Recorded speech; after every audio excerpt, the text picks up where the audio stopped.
Sapa iki? Ulun Bathara Indra. Lho, edian. Ulun putra nomor 4 Iwang Pikulun Manikmaya Atmaja ingkang angka catur. Anake Bathara Guru ki pira? Akeh Bagong. Sapa wae sing mbarep sapa? Ulun dhewe mboya apal. Aku dene apal kowe anake Bathara Guru nomor 4 kok karo mbarepe kok ora apal. Ulun ora ngerti. Iki piye kok malah do cacah jiwa iki piye iki? Wong arep tantang-tantangan kok malah takon barepe sapa ragile sapa barepe sapa ya ben barepe wis nyambut gawe ragile urung nyambut gawe ngono wae sampung. Bagong kok dituruti ora. Ngopo sampean? Ulun ora nrimakake. Ora nrimakake perkara apa? Perkara kita nggone swani kalian panjenengan Iwang Pikulun Bathara Guru. Bagong bali apa ora? Ora. Kita bali ning jagat apa ora? Taunana windanana. Nek gamelan Lokananta ora mudhun ana ing ngalam donya ning ngarang kadempel aku ora arep tekan dindi. Tegese kita wani karo panjenengan ulun. Apamu sing tak wedeni? Ayo metu nang repat kepanasan tak bondo tanganmu tak rangket sikilmu. Tak lebokake ning kawah Candra Dimuka. Oke dikur aku wedi kok karo kowe. Apa dikur aku wedi karo kowe? Truk Bathara Indra tandangi. Aku sing nandangi Bathara Guru. Ya manut wae.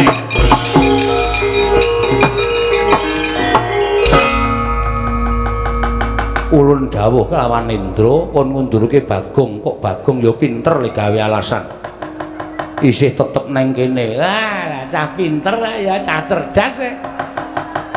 Ayo, arep ngopo saiki? Tak jagani nang kene pukul. Sampeyan iki dewa wis malak. Lho. Kancane tangane loro kok sampeyan papat dhewe. Dobel ya sampeyan. Senengane dobel ya. Biasane siji mungsuh siji sampean mungsuh loro wae wani. Lah edan. Ya mau dipati iki piye iki? Bagong. Nun, sapa niki? Ya Madipati. Dewa tukang jabut nyawa. Sampeyan rasa melu-melu. Apa dikira wau kula wedi karo sampean terus saniki sampean ngelekke karo kula terus aku dikira wedi karo kowe wae. Hah? Jabutan nyawane Bagong. Nek pancen iso jabut nyawane Bagong, pancen kowe dewa pengpengan. Mulya wae.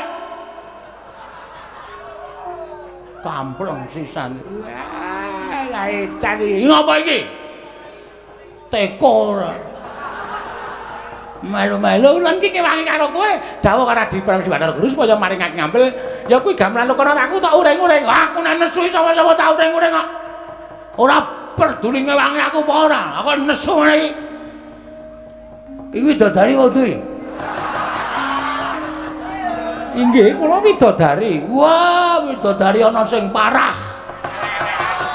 Apa kaya ngono kok widodari? Widodari iki jebul ana sing elek. Lah widodari iki werna-werna. Kaya mburi kae widodari kok lemune ora jamak-jamak. Widodari iki mesti kane wong wadon. Awak-awakane kudu ramping apik. Nek carane bodi iki biola. Kae bodi kok kaya bok.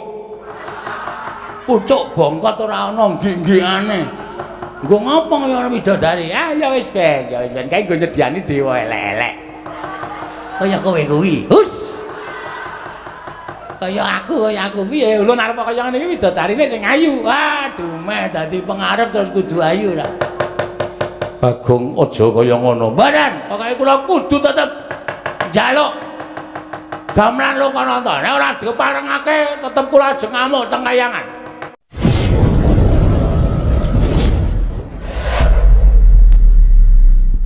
Nunggake kowe berskap sapa? Bapak. Ikete bapak. Aku tak bali nang omah ya, Truk. Ngopo? Ngajar Semar. Lho. Mergane iki jenenge ora adil. Munggah nang kayangan kowe disandangi apik kaya ngono kok bedak-bedake Semar aku blas ra tukoke apa-apa mung disangoni training abang. Iki cetha nek Semar ketok nek arep ngasorke derajate anake sing ragil ning ngumbul-ngumbulke anake sing tengah. Lah kowe mau kowe wingi dina Minggu kon teko none bapak ora teko. Lah ngopo? Do ukur seragam kok. Aku ro gareng wis syukur beskap, ikete ya wis syukur. Lah kowe kok ora teko? Ah, semari. Iki aku isin nek carane ngene iki ketok banget aku kere banget ya, Tru. Kowe ketoke duwe nganggo seragam beskap, tata kramane komplit. Aku celuk lambi meh nganggo kathok training abang. Wis ora apa-apa. Ora apa-apa iki tetep engko nek mulih Semar tak ajar. Lho. Aja ngono to, bapak iki bapakmu kok. Kowe iki ya arep digaweke iket, ning bakale ora cukup, kudu nganggo korden. Anggemu ndasku sak genthong ya. Kok datang nganggo korden? Ah wong ukuran iket kok 86 ki sirah apa? Uteke gedhe. Ponokawan Bagong. Wonten dawuh, panjenengan sinten? Lho. Ulun Bathara Guru. Lho, guru kok yaene muridé sapa? Iki mula maune tak jak ning repat kepanasan tak asaku omong gong iki sowan dewa. Dewa iki beda karo menungsa. Dewa iki sing nitahke awake dhewe. Iki Sang Hyang Manikmaya. Wah, Mas Manik. Manikmaya. Mas Maya. Manikmaya komplit. Bagong aja sembrana. Iki apa iki truk sound system nang kene iki. Dengkel kita iya. Saya kayaknya kok padake sound system. Iki Bathara Narada, kami itu aning kayangan. Wo, sesepuh. Iya, aja sembrana, Bagong iki kayangan mengko ndak kualat ya. Engko ning nganti kowe tumindak sing ora prayoga ning kayangan iki gone malati kabeh. Waduh. Tiwas aku mau nguyuh ning pelataran kono. Kowe kok ngonek abuh karemu lho, Gong. Asik lho. Kok malah asik ora. Kuwi sing kancam. Malah seneng. Ponokawan Bagong Padharjo sak praptaunira. Pangestunipun Iwang Pikulun Bathara Guru. Guru basa Jawa. Wilujeng nering sambikala bekti kula katur Sang Hyang Manikmaya. Maya. Ya Bagong ulun tampa. Pangestulun kebat kita tampani. Piye kuwi bahasane, Tru? Kok jarine Bathara Guru kok ulun? Ulun iki aku. Lho, wis omong Semar urung kowe nek ganti ulun. Kusike to. Ulun iki aku, heeh. Ah, kowe iki kita. Oh, berarti engko bancaan. Bancaan apa? Ganti jeneng ora. Ngene, tak dari. Wis tau ning Banyumas urung. Nek aku ki Inyong, nek kowe ki Rika. Oh iya, berarti basane dhewe padha karo Banyumas. Ora. Piye ya? Pangestulun tampanana Bagong Inyong tampa.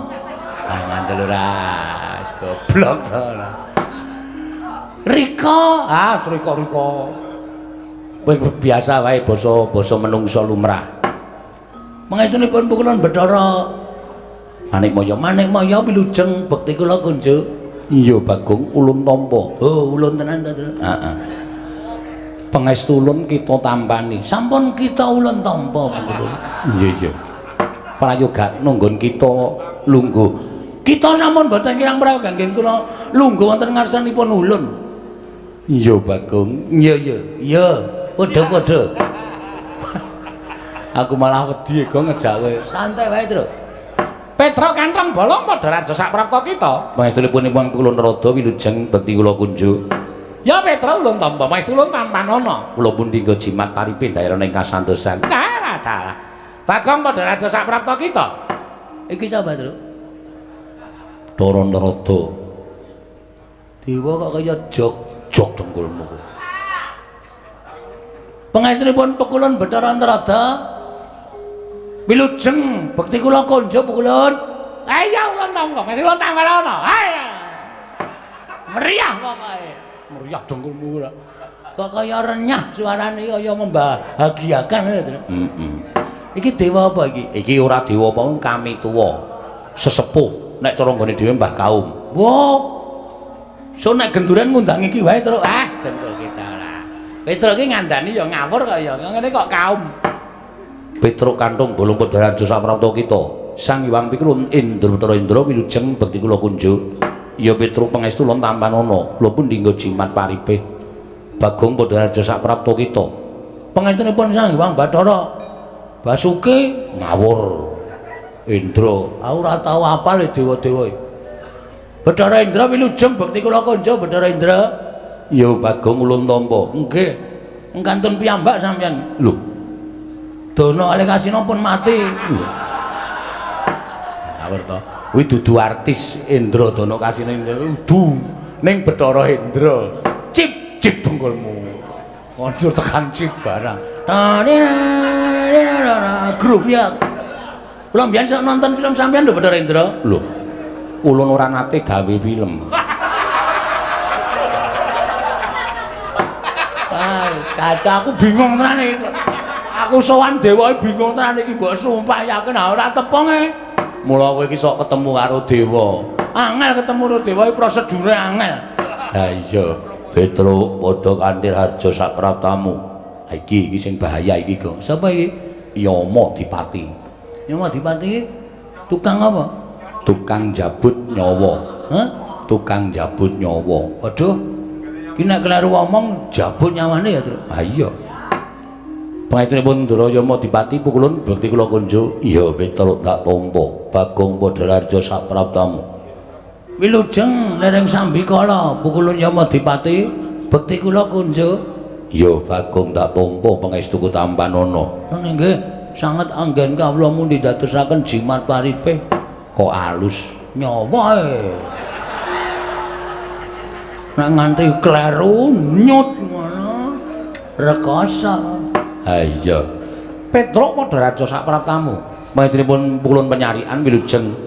Bagong Padhararja sapraptamu. Ndara Nekula. Hus.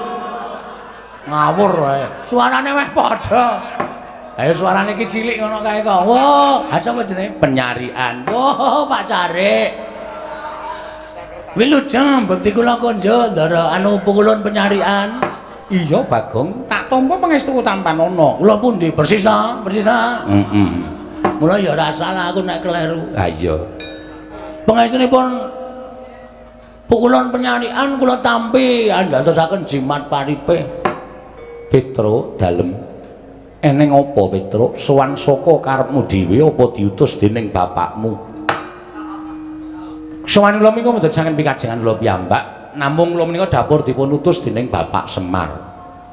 Bapakmu ya gene. Ha nika ngeten. Bapak Semar menika etok-etoke niku lak gawe taman hiburan masyarakat. Mengkono ben nggih. Bapak niku tuku lemah jembar banget. Kula niku takon ajeng gawe apa to, Pak? Petruk, kula tak crita nggih. Iya ya Petruk ora dadi ngopo. Aku ngene iki jane mengarep gawe seneng ati ning para kawula. Men sing tangga teparo do momong anak kuwi ana apa papan kanggo momong bocah, kanggo nyeneng-nyenengke anak, lan kanggo nyeneng-nyenengke kulawarga. Oh, lah terus papan iki arep tak nggo papan ya kuwi wisata. Wisata. Nggih, hiburan. Wah iki nek matur karo dewa rada angel, Gong. Ora apa-apa, santai wae engko rak dewane do ngerti. Jare guru kok ora dong. Ayo engko siki alon-alon. Papan wisata niku papan sing kena kinarya nginggaring garep penggaling para kawula. Mengkono Petruk. Nggih. Nggih menika dipun sebut Taman Karangkadempel Happy. Santai wae Truk, le mikir Truk ora usah ngendeleng pikirane. Disebutke apa anane? Ha pokoke Taman Wisata Karangkadempel. Niku werna-werna. Enten wong dodol. Teng riku enten dodol dawet, angkringan terus nika sing panjenengan tau prisa to? Tau nganglang jagat. Enten kaya ban motor gedhe banget, dhuwur banget. Ning nggo ngubungke bocah-bocah. Iya Petruk, malah ulun tau tate nyuwun priksa kalawan Kakang Narada kuwi sebutane apa? Ah mboten ngertos. Mboten ngertos niku pancen teknologi anyar. Ha niku wonten niku werna-werna. Papan dienggo renang, papan dienggo nglangi. Sak piturute pokoke dienggo maem bebarengan kali para kawula. Niki pun dadi wis dadi Petruk. Pun kathah para kawula sing menapa niku?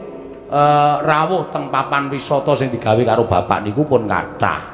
Kula malah sing didadekke keamanan garing niku sing didadekke ngawati apa ya jeneng kuwi tempat-tempat sing dienggo wisata niku. Lah sing jaga tiket Bagong. Bapak niku rumangsane kok tekor terus. Monggo tikete niku payune akeh banget ning setorane dhuwit saka tiket niku kok mboten jumbuh karo cacahing tiket. Sing jaga tiket sapa niki menungsane niki tangane lho nudeng kok nang rai ra sopan. Lah aku menguduke kowe sing jaga tiket kok Bagong kok iso kaya ngono sebabe nuwun sewu papan sing dingge taman wisata bapak niku akeh tuyule. Yen tuyule akeh mesti ana pengarepe tuyul. Pengarepe tuyul mau sapa? Kula. Ngandel ora ngaku to kowe. Ora sok kaya ngono kuwi gong wong bapak ki ragate ya akeh. Bapak ki modale ya akeh ora sok kaya ngono kuwi wis dibayar karo bapak kok. Siap. Mulai besok aku tertib to. Iya, dadi kowe iki nek ngapusi ngono kuwi jane malah konangan wong cacahe tiket ki per A misale 5.000 ngono kuwi tikete iki diitung 5.000 ping pira sing payu ngono kuwi diitung karo bapak. Bapak iso ngitung to? Iso. Anggepmu bapak ora iso ngitung kok. Ya tak kira ora iso mulai tak colongi. Anggere ana kira-kira wong ngelak tak kei dit tuku es teh. Tak kon nukokke susuke tak kon ngepek. Aku tuku rokok ya sak slop sisan. Aku jenenge gawe tekor. Ora kena. Kuwi bapak jane wis ngerti ning bapak meneng wae. Aku jadi pecat ya terus ora. Lah terus wigatine sowan ning Kayewangan. Lah supaya nyukupi sarta nuwun sewu taman menika ketingal sae wilujeng niku tata carane wong Jawa sing dienggo karo bapak utawa teng Karang Kadempel niku mriki niku kudu diruwat kene ngendi taman wisatane bapak niku kudu diruwat kanthi carane tatane wong Jawa niku nanggap wayang. Monggo bapak niku nuwun sewu nek kon wayang apike ra jamak-jamak. Monggo bapak niku ming kon ngruwat. Lah bapak bingung lek ajeng nyuwun ngampil gamelan niku teng pundi. Tumuli piyambakipun nemut nek duwe adi inggih menika nuwun sewu Kadang Taruna Sang Hyang Manikmaya sing kagungan gongso nami gongso Kyai Lokananta. Jane nggih bapak niku pun kula pringgake wong bapak ile mayang ra apike gamelane wesi wae. Kok wong mayang rung karo anape kok gamelane dadak saka kayangan kok nek nganti penontone gelo. Ya ora, bapak iki ora ngerti nom-nomane bapak nek mayang ape lho. Bapakne wong mayang entekke sindene. Siane dan tenan kok.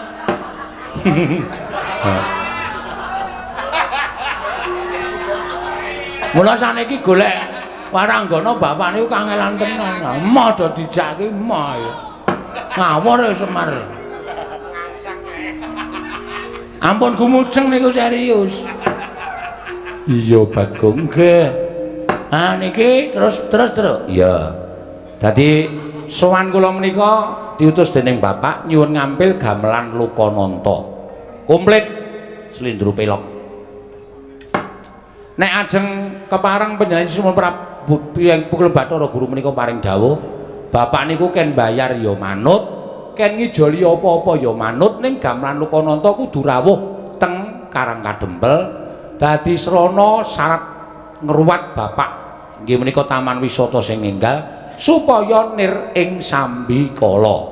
Dados sowan kula kali Bagong menika dipun dawuh dening bapak supaya nyuwun ngampil wujudipun inggih menika gamelan Lokananta. Mengkono Petruk nggih. Mila dinten samangke menawi Hyang Pilun Bathara Guru kepareng maringaken matur sembah nuwun dene mboten nyuwun pangapunten. Kalih nek niki kula wis dikandhani bapak sekedhik arta dienggo pengenceng. Nek Hyang Pilun Bathara Guru kersa maringaken inggih menika gamelan Lokananta niku wajeng kula pede. Apa, Gong? Pede. Pede ki apa? Manjeri lho. Goblok. DP. Hah? DP. Ameng kuwale kok. Ora pas kok ya. DP kok PD. Niku mboten ketang sekedhik mengke pelunasanipun 7 tahun sakwise pentas. Kuwi arep ngecara ngendi kuwi ora bakal diparingi ngambil nek 7 tahun sakwise pentas ora. Ngoten mawon Bu Kulon. Kalih welinge Bapak nek wampi kulon Bathara Guru niku kuwatir gamelan Lokananta niku kenging napa-napa mengke ditabuh para titah. Mengke peranganing Jawata kinen ngetutke tindake gamelan Lokananta. Kalih nyuwun dipalilah mangke masyarakat bapak-bapak kumpulan karawitan Karang Kadempel lajeng nuthuk gamelan Lokananta mboten ketang sak kempyangan men padha marem niki pun latihan inggih menika ladrang Subasiti. Apa, Gong? Ladrang Subasiti. Subakastawa, Subasiti Kastawa. Jenenge digabung-gabung ora apik. Ngene diparengke dene mboten nggih mboten napa-napa. Kakang Narada, menawi kados pundi Kakang ketingalipun namung sepele ning tumrap kula kok dadi gawe. Adi, nyuwun pangapunten. Kakang Semar menika Kakang Ismaya, menika Kadang Paduka Werda. Mila menawi wonten bot repotipun Kakang Semar menika mestipun Adi Prabu Bathara sampun ngantos panjenengan menika awal maringaken ngampil gamelan Lokananta badhe kaboyong wonten ing Karang Kadempel. Malah tumrap kula menika satunggiling pakurmatan tumraping Adi Pramesti Bathara Guru. Ing atasipun paduka menika Kadang tinemu taruna nanging tasihipun penggalih dening Kadang Tinemu Werda inggih menika Kakang Ismaya. Leres kendhanipun Bagong, menawi kuwatir wonten menapa-menapa tindaking gamelan Lokananta menika dipun tutaken para Jawata. Indra ingkang kadhawan supados ketutaken sak kanca rawangipun para dewa ketutaken lampahing gamelan Lokananta. Waton sampun ngantos dados tutawi damel murkanipun Kakang Semar. Menawi ngantos paduka Adi Prabu Bathara Guru menika mboten maringaken gamelan Lokananta, mesti kemawon Petruk wangsul wadul kalian bapakipun. Nek nganti Petruk bali wadul karo Semar, dalah Semar ngamuk teng kayangan Warataya. Sapa sing arep wani karo Semar Badranaya? Saya nek pun ngubal-ubal pusakane wujud entut. Wah, menika wah bebayani. Leres Bu Kulon kula wingi bar opname 7 dina. Mergane dintuti Semar. Setan tenan kok. Lho, karo bapakne kok senengane ngono kuwi. Pas cangkeme kon mijeti nggon sikil ki muni iki lho gong nggon bokong iki kok kaya linu-linu. Tak demek nggon bokong ki metu matut ngono. Pas banget lho, langsung raiku biru. Kowe ora nilai to? Ora. Kowe iki cen setan kok. Kowe iki sedulur ning mungsa. Wong kowe iki wis bola-bali ngapusi lara wingi lara ngapusi tak tileki tak nei dituke tak golek tukoke jeruk ya 2 dina mari. Ana kuwi teknik tak nggo golek dhuwit. Wo, edian ora. Pancen aku edan. Ngaten Kakang nggih. Nah ngantos Semar menika mangke murka. Haracapi. Sinten iki badhe wantun kalian Semar. Nanging tumrap kula menapa dipun ngendikaken Kakang Semar lumantar Petruk menika sampun nerak pacak nerajang perbatang. Nerak pacak nerajang perbatang perkawis menapa? Dipun menapak-menapakno Kakang Semar menika titah. Mangke riyen titah menika rak lairipun nanging batosipun Kakang Semar menika Jawata Sang Hyang Bathara Ismaya. Nanging wiwit nalika semanten sampun mapan wonten ing jagat sampun pinten-pinten abad laminipun. Mila Kakang Semar menika sampun dipun setrakaken boten dipun akoni dening kulawarga Kadiwatan nanging tetep dados titah sawantah. Mila menawi wonten jamak lumrahing titah ingkang wantun badhe ngampil dhateng uba rampik ning Kayiwangan, tontonan ing Kayiwangan. Tentu kemawon kula mboten maringaken. Nuwun sewu lho. Menawi paduka paring dawuh mboten maringaken menika mangke menawi Semar tu mulih minggah wonten ing Kayangan malah mboten prayoga kedadosanipun. Langkung-langkung nek nganti anake Semar loro niki midhanget panjenengan mboten maringaken gamelan Lokananta badhe kaboyong wonten ing Karang Kadempel.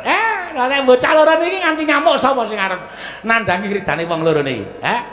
Harataya kowe.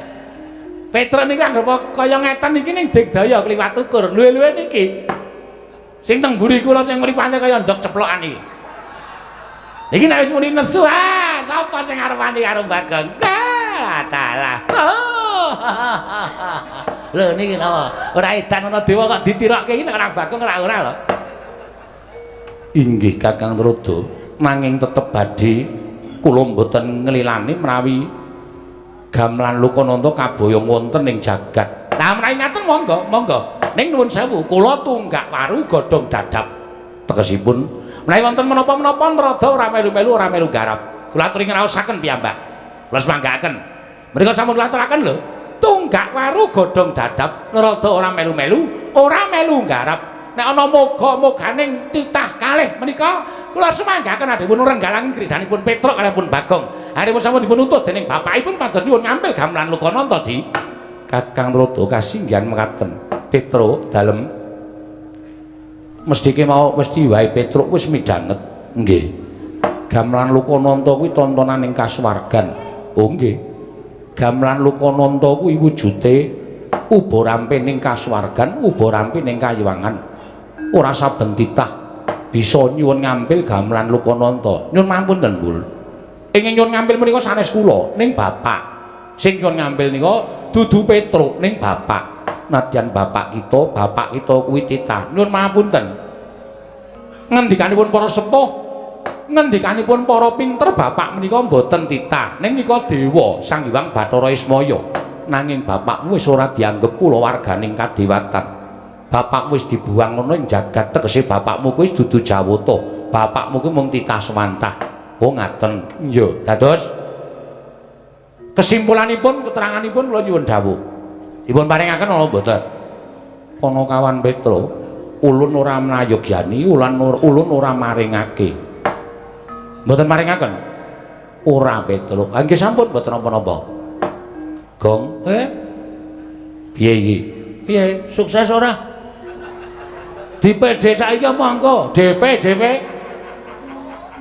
PD ora. Di DP saiki monggo. Nek wis siap DP-nen. Ning wong iki gamelan Lokananta iki ora dikeparengake tedhak ning jagat, ora entuk diboyong ning Karang Kadempel. Bagong, nun. Gamelan Lokananta mboya entuk diboyong marang jagat. Mboya entuk diagem dening bapakmu ning Karang Kadempel nggone bakal ngruwat papan wisata ing mapan ana ing Karang Kadempel. Bagong. Keterangane pokoke intine gamelan Lokananta ora entuk digawa ning jagat. Ngoten? Iya. Nek nganti kula lapor bapak, ulun ora wedi. Ulun ingkang bakal tanggung jawab. Berarti sampean mboten ajrih kali bapak kula. Ora wedi, Bagong. Nek ngonten timbangane kula bali ning ngenten mawon. Entuk ora entuk ajeng kula suwun ngambil. Nek nganti sampean mboten biar mengentukaken maringaken gamelan Lokananta kula boyong wonten ing alam donya. Ora ujan ora kaul. Noyah-nayah Baskara titi mangsa. Bagong mboten ajeng wangsul. Nadyan Bagong dikon wangsul, kula ora arep gelem. Nek perlu kula kudu tanding kali dewa-dewa sing do tata tirik-tirik teng mriki. Kula ora wedi pikulan.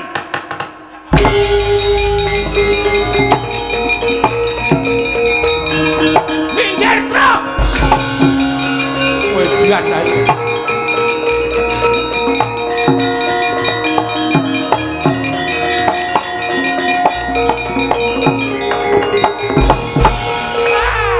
Kencang warudaya. Lho. Lah cah edan tenan. Ning ngarepe dewa kok salto. Nandhake nek aku ban kuning karate. Nyepelekke ora. Kanthi dasar apa sampean ora ngeparengake gamelan Lokananta digawa ning jagat? Mongko sing nyilih Bapak Semar. Ora ngono kuwi pukulun. Bagong, ulun dewa, kita ora basa. Wis ora peduli. Tak basana nek menghargai mangkele Bagong, ora wedi aku. Yen kita wani karo dewa apa kita ora wedi cemplungake ning Kawah Candra Dimuka. Kulina aku nek dicemplungke jugangan wae. Kawah Candra Dimuka, Gong. Candra Dimuka apa? Neraka. Wit. Tenane to? Tenan. Kuwi papan diku nggodhog wong-wong sing salah-salah kuwi diobong nang kono. Ora wedi aku. Lho. Gong, ora edan. Ora wedi. Aku kulina cedhak geni gedhe. Aku kulina ngobong bata. Ora wedi aku. Panas wis ora pempan karo aku. Yen ngono kita wani karo dewa, sing tak wedeni apa mau Bathara Guru? memper kowe ora ndek murid wong watek-watek akemu kaya ngono. Arep nganggo jeneng Bathara Guru nek ora tumindak sing apik mung disuwuni ngambil iki kelange apa ta? Kelange ana apa ta? Ora kela, mengko gamelan kono tak kondurke ning kayangan wutuh sak kecere. Ora bakal ana sing cicir. Tabuhe ya wutuh, ora bakal tak ganti. Nggo ngopo aku? Aku ya duwe gamelan Lokodrim. Kamu Lokodrim kok tok pamer-pamerke kowe lah piye kempule kowe nek dituthuk iso kaya wong getah. He. Piye ra gleleng. Ning kempul tuthuk iso mubeng gayor. Kowe iki ngenani ndase sing kempul. Wong gamelan wesi dipamerke. Pamampanen to mboten. Nek mboten entuk kula ora wedi. Kula nek ngamuk teng kayangan niku kulina.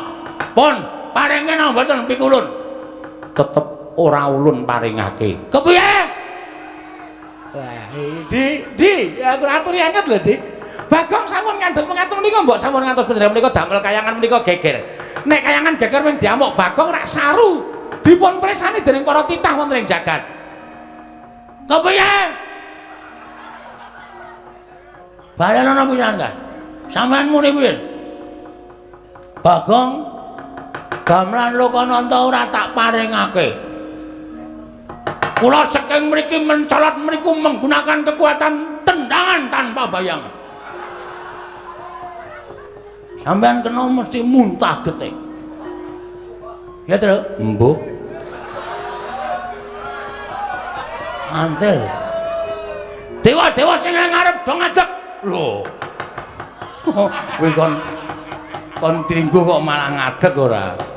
Parang mboten ulun, tetep ora ulun paringake. Kula hitunge 3 kejeping paningan. Nek pukulun tetep mboten maringaken, mboten wonten wiyosing pangandika paduka Hyang Adi pukulun. Maringaken gamelan Lokananta dhateng Bapak Semar kula boyong wonten ing Karang Kadempel. Nyuwun pangapunten nek kepeksa Bagong mboten gadhahi tata krama wonten ing kayangan Bathara Indra.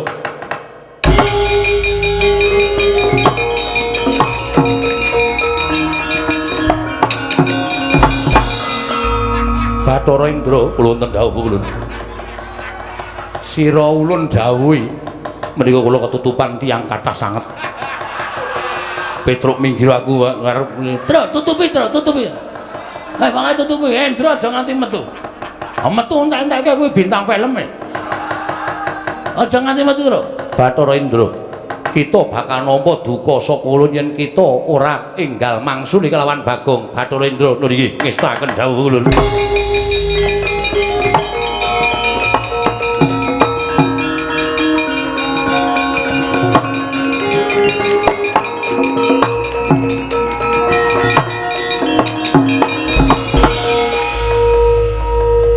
Sawae ulun Bathara Indra welo edian ulun putra nomor 4 Iwang Pikulun Manikmaya Atmaja ingkang angka catur. Anake Bathara Guru ki pira? Akeh Bagong. Sapa wae sing mbarep sapa? Ulun dhewe mboya apal. Aku dene apal kowe anake Bathara Guru nomor 4 kok karo mbarepe kok ora apal. Ulun ora ngerti. Iki piye kok malah do cacah jiwa iki piye iki? Wong arep tantang-tantangan kok malah takon mbarepe sapa ragile sapa mbarepe sapa ya wis mbarepe wis nyambut gawe ragile urung nyambut gawe ngono wae sampung. Bagong kok dituruti ora. Napa sampean? Ulun ora nrimakake. Ora nrimakake perkara apa? Perkara kita nggone swani kaliyan panjenenganing Iwang Pikulun Bathara Guru. Bagong bali apa ora? Ora. Kita bali ning jagat apa ora? Taunana windanana.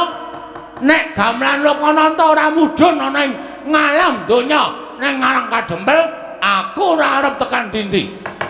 Tegese kita wani karo panjenengan ulun. Apamu sing tak wedeni? Ayo metu nang repat kepanasan Pak Bondo tanganmu tak rangket sikilmu. Tak lebokake ning kawah Candra Dimuka. Oke, dikira aku wedi wong karo kowe. Apa dikira aku wedi karo kowe, Truk? Bathara Indra tandangi, aku sing nandangi Bathara Guru. Ya, manut wae.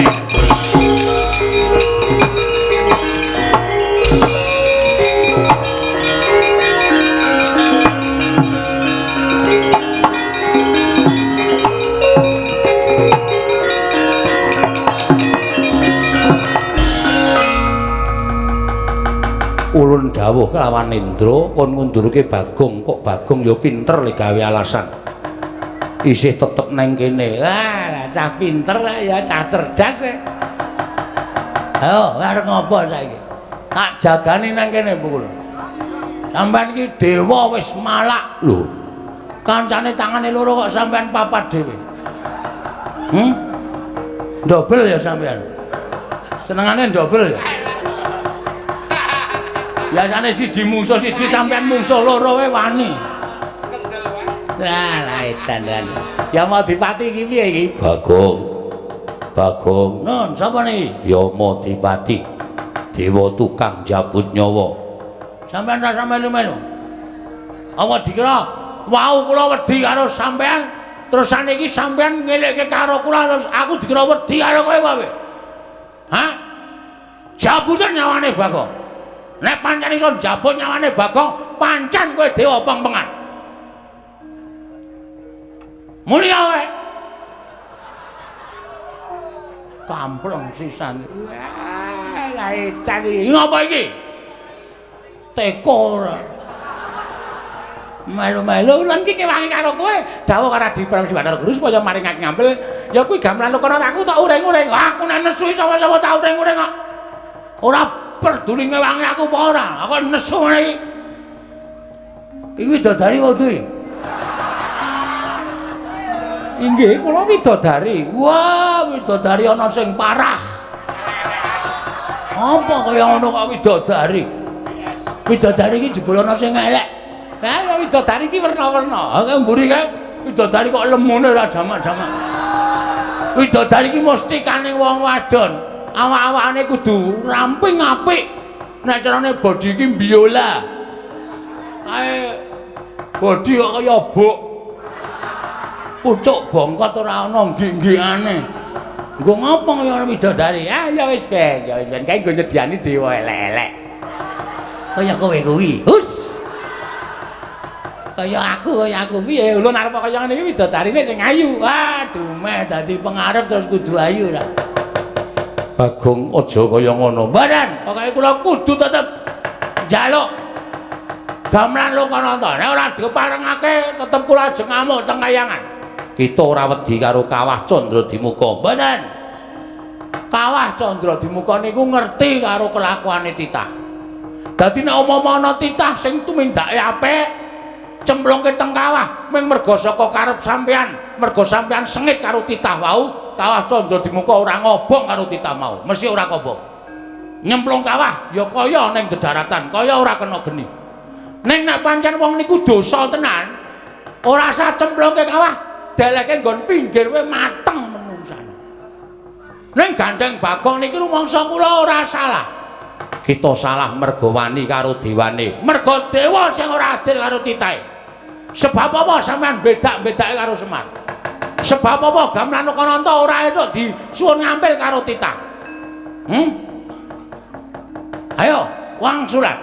Semar ki dadi titah mergo sampean sing menfitnah ning ngarepe Sang Hyang Pikulun Bathara Tunggal. Lho, kita malah ngerti wae. Aku maca bukune. Bapane nyimpen buku.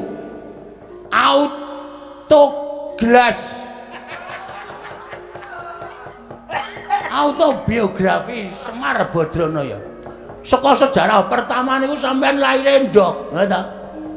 Ngerti ora? Sampeyan niku sing ragil dhewe dumadi saka kuningane ndok. Padha karo kula. Kula niki ya dumadi saka kuningan. Ora datos. Kuningane Semar. Ya jijiki ya ora. Wong arek teng Cirebon sak penake dhewe. Ayo. Putihane dadi Semar, kulite dadi Tomi. Tokok. Tomi joget. Kulite dadi Togok.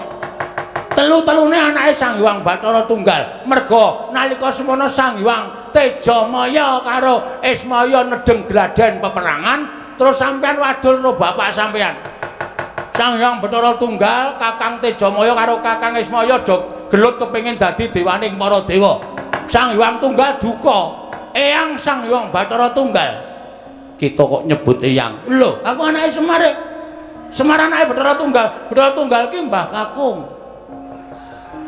Dadi aku iso nyejarahke, kula iso nyejarahke. Sang Hyang Tunggal murka. Kok dadi kaya ngono pakartine Tejamaya karo Ismaya. Diperpeki wong loro niku Semar kalih Togok. Ning jaman semana jenenge Tebok Maya karo Ismaya. Iya. Terus dikon mangan pagring Gunung Pagring Jagat sisih kulon karo Gunung Pagring Jagat sisih wetan. Togok berusaha mangan nganti cangkeme diambak-ambakke suwek. Semar niku duwe ego vertikal, gunung diserot, mula wetenge kebuak prongkalan niku. Nek arep nggo uruk mang bedel wetenge Semar. Terus do didukke ning kayangan. Kowe leha-leha dadi dewaning para dewa. Semar ngrekoso ning jagat ning kepengin nyuwun ngambil gamelan. Ora entuk iki terus saiki keadilanmu menyang endi Pukulun? Keadilanmu menyang endi? Sampeyan ora tresna karo sedulur, sampeyan ora tresna karo sedulur sing mangsia-sia urip ning jagat. Ming disini gamelane kok ora entuk. Wong kok le malak men kok. Ya Madipati, ajar kowe. Macem-macem. Aku rong tutuk le koja. Inggih. Ngono. Lho, ya Madipati. Aduh Pukulun kula malah tratapan. Kowe jajal njabut nyawaku. Aku isih urip kok jabut untumu modar. Ompong kabeh kowe. Ya ngati-ati lho ya Madipati, ngati-ati. Sembrono tenan. Kok tekan semono kok mung ngitung kowe. Nek Semar karo Tejamaya anu Siwa Togok gelem dadi dewa, kowe kapan dadi dewa? Ora kelakon kowe. Ora kelakon ana Sang Hyang anu Manik Maya, catur bojo. Nilakanca. Ora ngajar to karo dewa kok ngunekke sak pinake dhewe. Sang Hyang Purwacarita, Purwareja, Purwakerta. Ora ana rumangsane ora. Ning kok saiki mbareng dadi dewa sombongmu minta ampun. Kemewat kaya ngregem jimat. Awa dikira titah kaya Bagong Irawani gawe kisruh kayangan. Ora iso obah, ora iso ngrawat mang bondo, tangan kula mang krincung sikil lho. Gene marganing patimu. Nuwun sewu nek kula wantun kali sampean.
Kita kang kinare wangsit pindha kombang ngajaping tawang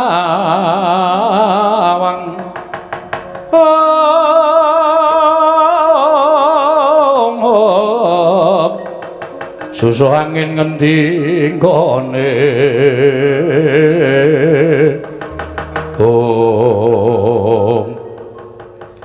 Kakang Bathara Indra Yayi Bathara Brahma ora usah dadak nganggo petungan yen dipetung anake Semar ku ya tanpa beda para Jawata mula raneh yen to kekuatane ngedapi-dapi mula tak suwun Kakang Bathara Indra nggunakno daya kekuatan utawa pusaka supaya enggal rampung nggone ngendarat kelawan Panakawan Bagong lan Petruk tibanana pusaka kadewatan Slendra Bawana Yayi yen pancen kaya ngono kang dadi ngendi atur ing sadi kelawan Kakang Petruk lan Bagong bakal tak tegani tak tibani pusaka ora lumpuh Petruk lawan Bagong meguru karo anake Semar mangsa baraka Kakang Bathara Indra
mati aku kaya kena jemparing dadaku kok kekuatanku ilang kabeh ya kok aku iso omong ngene iki ning ngobahke jenthik wae ra iso aku ya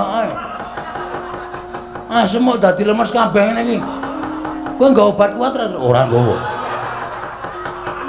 men iso obah wae aku seneng lho jane ayo sambato kena daya kekuatan pusaka kaendran ora lumpuh aja tundang Bathara Indra Petruk lah sampean sombong sampean umuk ayo nek wani tangan kosong Truk awak madhep rono angil otot bebayu kaya ilang kabeh iki piye iki mengkari mata sing ketap-ketip wah cilaka ya aku ya ngono iki wah wis mati iki cecok cemplungke kawah Candra Dimuka ora sawedi karo mati le nek perlu awak dhewe mbirani bapak tekaning pati awak dhewe nyemplung kawah nek pancen awak dhewe engko petungane karo sing gawe urip ki ora salah kawah Candra Dimuka ora mempan mobong karo awake dhewe tenane tenan kuwi buku ngendi sing ngomong ngono kuwi lho nyatane jaring para kiai para pepundhen kae nek wong ora salah cemplungke kawah ki genine ora kuat ngobong karo awake dhewe muga-muga ngono ya Tru ayo saiki Glawata kula mboten saged nek pancen sampean kendel tenan ayo mangluari kekuatan sampeyan tiba teng awak kula ayo aku culke kayak ana kekuatan Bathara Indra sak-asik kaya wila suarane Bagong kok isih kaya ngono sapa kuwi Bathara Brahma kowe dewa apa kowe dewa geni nek aku nylereke lho dewane geni kok cilirek mesti kowe kejaba kuwi kowe nggo gas bareng to kowe wah Bagong ki pancen omongane nganyelake sapa kuwi Truk bet ketoke Yama Dipati aku nyawang saka kene kok sandangane kae rasa kon melu-melu kok njabut nyawa cilaka Truk ayo sambat kowe ora iso glawat tak jabut nyawamu wis aja kesusu Yama Dipati nek ora mau dadi jabut ya Bagong pancen cangkeme elek kok Bagong ora wis kowe ora iso glawat tak bondo tamlak krincung sikilmu. Kowe tak bondo tak aturake wang pikulun Bathara Guru nampa pidana Petruk. Pun kula saniki wis ora iso apa-apa. Manapake ora apa-apa. Truk. Kirim SMS karo Semar. Lho. Tanganku ora iso obah lho kok. HP iki ning ngesak ning ora iso obah. Nek iso aku kirim SMS karo bapak, Pak, aku tulungono bapakmu sing munggah kayangan ngamuk. Piye ya carane iki? Ha wis sak di pasrah wae iki ora iso piye-piye iki. Wah cilaka tenan iki. Mati tenan awake dhewe. Ora usah nangis, ora usah nangis. Ora usah nangis dasmu. Anakku cilik-cilik. Anakku sing cilik dhewe iki lucu itu. Iki aku ngerti kaya ngene iki aku ora melu. Gong. Belani bapak iki diantepi rasa gembeng. Oh, cah jiri ora. Ora bojomu ora ya isih to ora ya dopeni bojomu to. Gareng urip itu. Lah ngopo? Ora ngerti to. Gareng ki seneng karo bojoku. Oh, berarti lamun nangis iki wis melang nek bojomu dipek gareng. Ora apa-apa men gareng men kecingkrangan uripe. Nguripi bojo siji wae rekoso karo bojone loro aneh-aneh ora. Wis diantepi atine. Oke. Semangat. Semangat. Mati ora apa-apa. Wah ya aja. Mati ora apa-apa. Ora apa-apa diantepi wae. Yai Bathara Brahma Yai Bathara Yamadipati. Petruk dibondo tangane Bagong, bondo tangane aturke Sang Hyang Jagat Kirinata. Yo ngestoke dawuh Kakang Bathara Indra.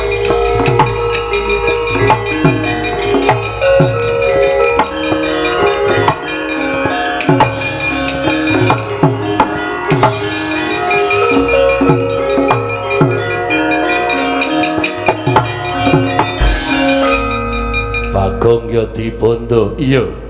Dibondo digawa ning ngarepe Sang Hyang Bathara Guru. Wah, mati dening aku ayo nglelengo saiki. Ora gleleng. Ora wani gleleng dudu Bagong. Wah, rangket tanganmu tak krincung sikilmu, lebokke bakun jarane. Ora. Ngandel ora. Modar kowe. Arep aku wis ngene iki ora iso mbales wae. Kapokmu kapan wong aku bar mangan pongge pirang-pirang. Ora setup ngono. Waduh. Mulek-mulek lah.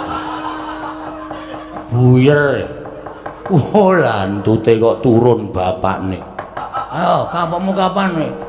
Waduh. Dirangket wis ora wae. Kowe wae sing ngrangket Bathara Indra. Kon ngrangket Bagong kok ora gelem. Kok kaya tembakan lho. Iki keistimewa aku nang kene iki. Iki termasuk pusakaku e. Ngampet ambegan Bagong diboyong ngarepe Hyang Bathara Guru.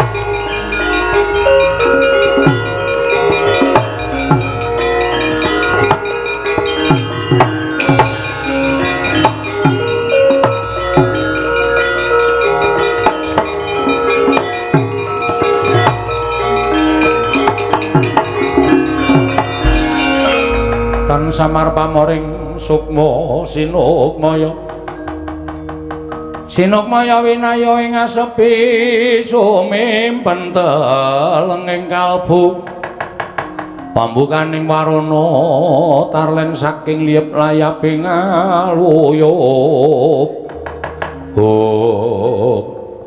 Panakawan Petruk lan Bagong wis dibondo tangane dikerincung sikile ora iso nglawat. Ayo saiki mara gage Sumbaruh iki oleh-olehane yen to titah bakal wani marang kadewatan. Wis kok iki dian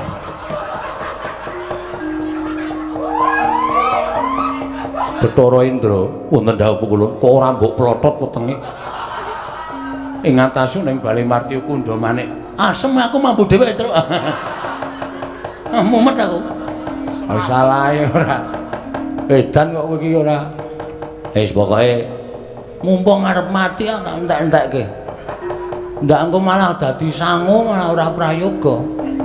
Kita bakal ulun cemplungke ning kawah Candra Dimuka. Mboten wedi, kula mboten ajri. Mang cemplungke teng kawah. Cemplungke saiki. Nyakit. Licik kowe Bathara Guru. Nek pancen wani ayo aku balekno kekuatanku kaya mau. Obrak-abrik tenan kaya. Aku ora wedi lho Bathara Brahma, Bathara Indra, Bathara Yama Dipati. Ora wedi kabeh aku. Ning caramu ora kaya ngene iki lho. Gong. Ora kuat heru kok. Oh. Tak kira nek Bathara Guru. Ayo, balekno kekuatanku. Nek pancen kowe wani, balekno. Ora wedi karo sapa-sapaku. Oh. Sampeyan ora maringake gamelan Lokananta, tetep kula kalih Bagong ajeng ngamuk teng Kahyangan Suralaya. Tetep kula ajeng ngamuk. Kita nadyan sumbar kaya ngapa ora bakal bisa nglawan. Sumbaro petak aciya-ciya. Wah, basa Korea bareng. Apa, Geng? Basa Korea. Petak aciya-ciya. Iki basa sastra Jawa iki pidalang biyen iki sok muni sumbaro petak aciya-ciya ngono kae. Petak aciya-ciya. Ciang bulu cuek-cuek ciang. Ini dian. Bathara Indra kula wonten paring adhawuh. Aja nganti digawe macak. Kowe terus arep dipacak ora. Kuwi basa Jawa iki.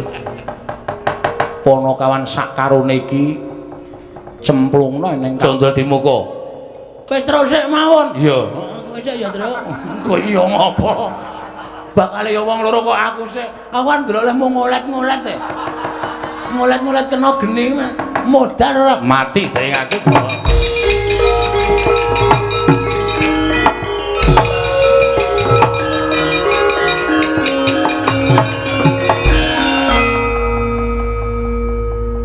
Ora mentolo aku.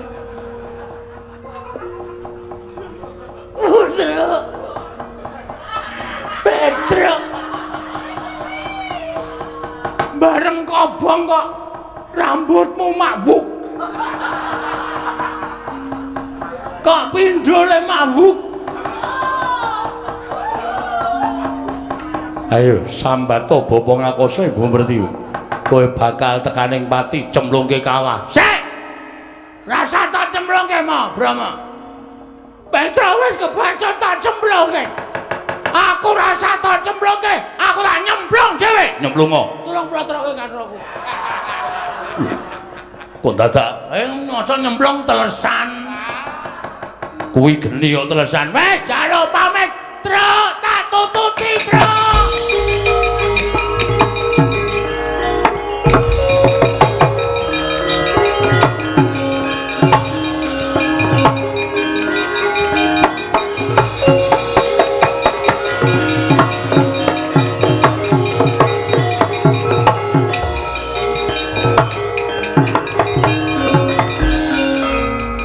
Mubal genining Candra Dimuka cinemplung nganggo arep Petruk lan Lurah Bagong. Eling-eling titah ingkang boten ate klepetan dedosan nadyan keladuk wani kurang geduga. Gejol kumarucul parandina damel suka